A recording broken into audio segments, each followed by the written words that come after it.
Selamat malam, selamat datang di Midnight Live. Dan tentunya selamat untuk kita semua ya. Semoga kita semua dalam keadaan sehat, walafiat. Dan Midnight Live hari ini sudah memasuki episode keberapa penonton?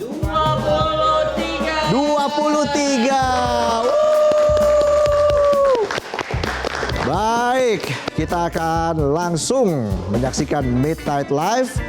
Untuk teman-teman semuanya harap bersiap ya. Oke, langsung saja kita mulai. Inilah Midnight Live.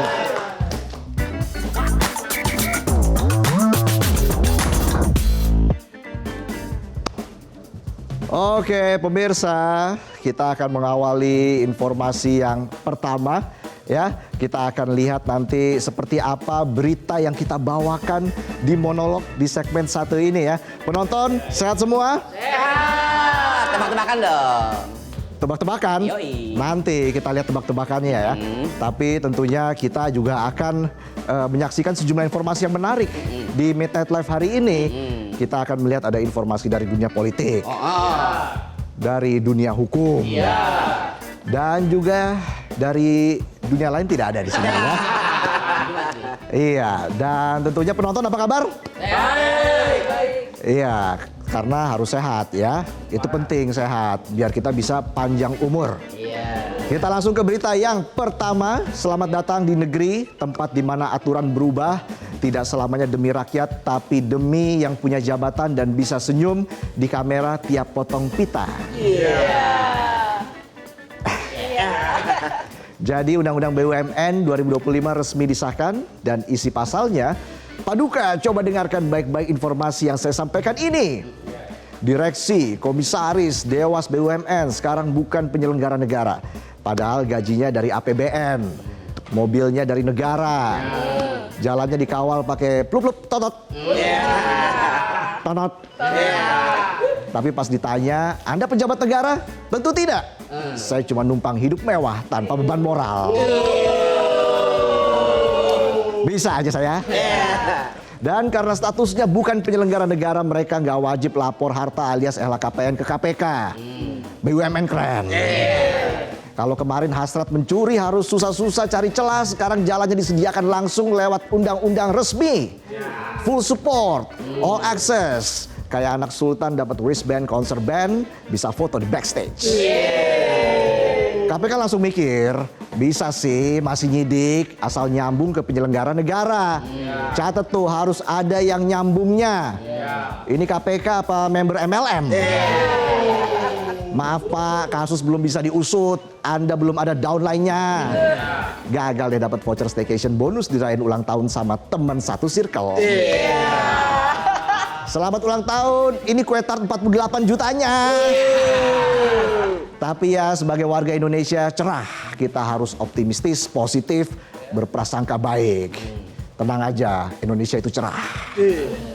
Tenang, kan gak semua petinggi BUMN korupsi. Iya kan penonton? Setuju nggak? Setuju. Iya nggak semua, tapi celahnya udah kayak password wifi di warung.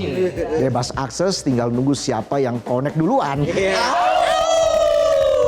Padahal undang-undang ini nabrak beberapa aturan lain kayak undang-undang tipikor dan undang-undang KPK. Tapi kok bisa tetap disahkan? Kamu nanya. Kamu bertanya-tanya. Kalau kamu gak kuat biar aku aja ya. Dan di negeri ini kalau logika bertabrakan sama kepentingan itu sudah biasa. Dan korbannya juga biasa ya kita-kita ini lagi. Maki udah ancam bawa ini ke MK dan kita berharap MK bisa diandalkan dan pegang prinsip keadilan bukan prinsip kekeluargaan. Bukannya dapat kepastian, isinya rame doang kayak di TikTok, tiba-tiba disuruh cek keranjang kuning ya kakak. Pas dicek kirain jual korden, jual putusan. Dan ini bukan soal benci BUMN, ini soal kenapa orang yang ngatur duit rakyat bisa bebas dari pengawasan rakyat. Kalau direksi BUMN bukan penyelenggara negara, mending kita ganti istilahnya BUMN, bukan usaha murni numpang. Negara ini makin hari makin mirip teman benalu. Lo dimanfaatin, lo disuruh patuh, tapi giliran lo yang butuh dia malah jawab, siapa Anda? Kamu nanya.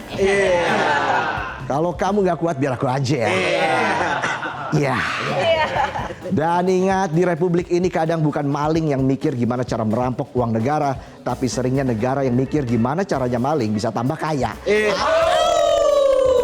Kita lanjut ke berita yang berikutnya.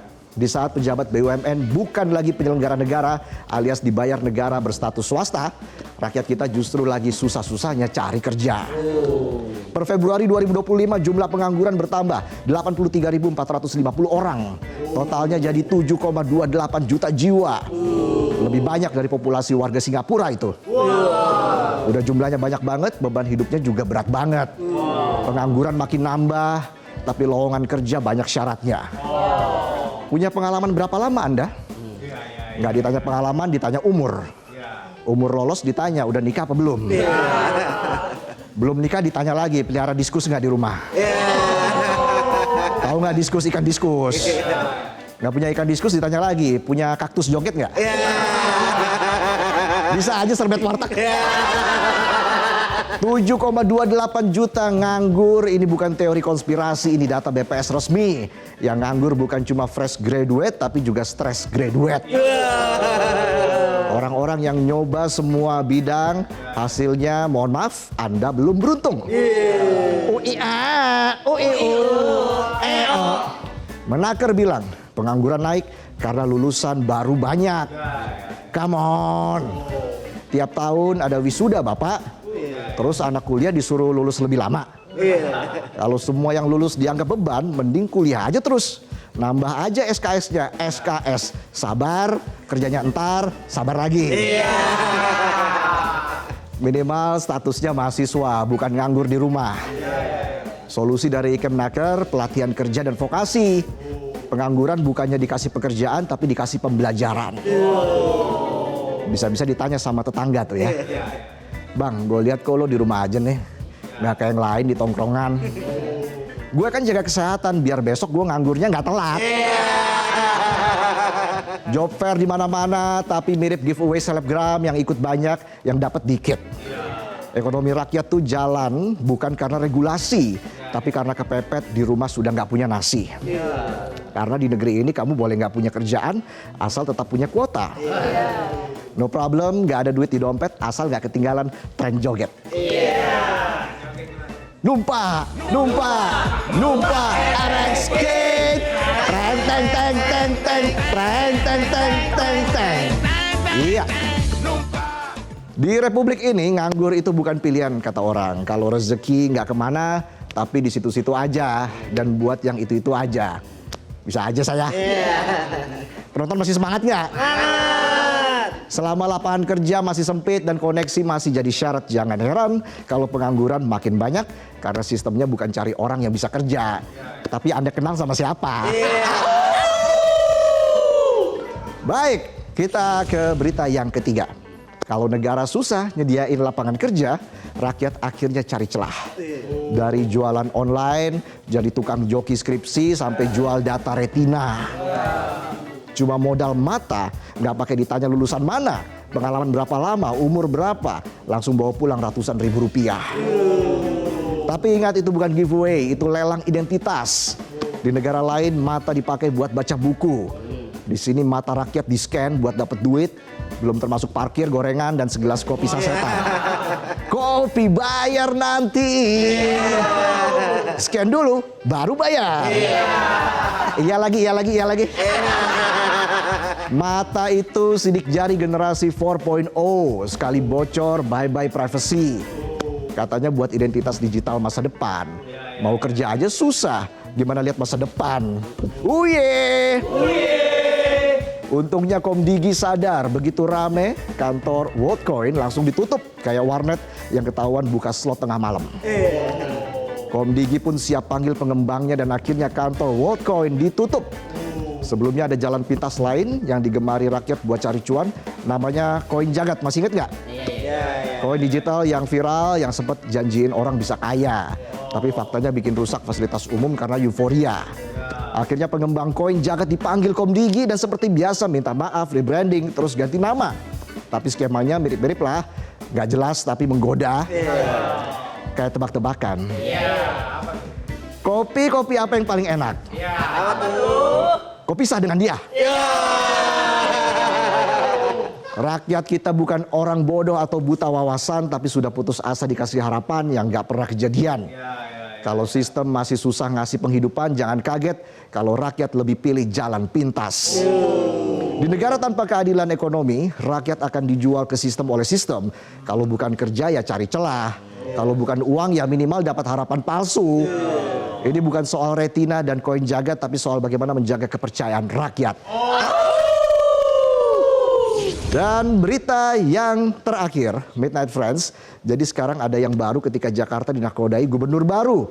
Di mana setiap hari Rabu seluruh ASN bahkan pegawai kontrak Pemprov DKI Jakarta diwajibkan, kita ulangi, diwajibkan naik kendaraan umum. Iya, naik Jaklingko, Transjakarta, komuter lain, naik sepeda, bahkan mau jalan kaki juga boleh. Jakarta keren. Seluruh ASN Provinsi Jakarta khususnya para pejabatnya yang biasa naik mobil dinas jadi ikut berpanas-panas. Yang penting tetap duduk nyaman walau berdesak-desakan. Kita sepertinya boleh angkat topi dengan kebijakan baru ini karena akhirnya pejabat Pemprov DKI Jakarta dipaksa merasakan bagaimana rasanya naik KRL berdempetan kayak sarden, beda tipis sama antrian pencari kerja yang bikin pusing kepala. Kita sebagai rakyat sepakat bahwa ini kebijakan keren asal tidak berujung hanya buat gaya-gayaan konten, padahal sering bolos absen. Jadi kalau pengen beneran keren, jadikan program ini permanen, konsisten. Bisa aja saya. Jangan kayak orang lagi PDKT, maksimal di awal, pelan-pelan ditinggal. Kok kamu gitu sekarang sayang? Iya nih lagi mual. Mual makan gombalan kamu. Hari ini panas ya? Aku butuh kipas. Kipas Tian denganmu. Coba deh kamu eja menu. Tapi pakai bahasa Inggris. Me and you. Akhir kata semoga para pejabat dan ASN Pemprov DKI yang naik kendaraan umum bisa belajar satu hal penting. Jangan hanya turun dari mobil dinas, tapi juga turun sedikit dari ego kekuasaan. Supaya mereka benar-benar bisa naik derajat di mata rakyat. Ya, itulah sajian pembuka kami di Midnight Live. Usai jeda, kami akan ajak Anda santai ke Bali. Jadi tetaplah di Midnight Live.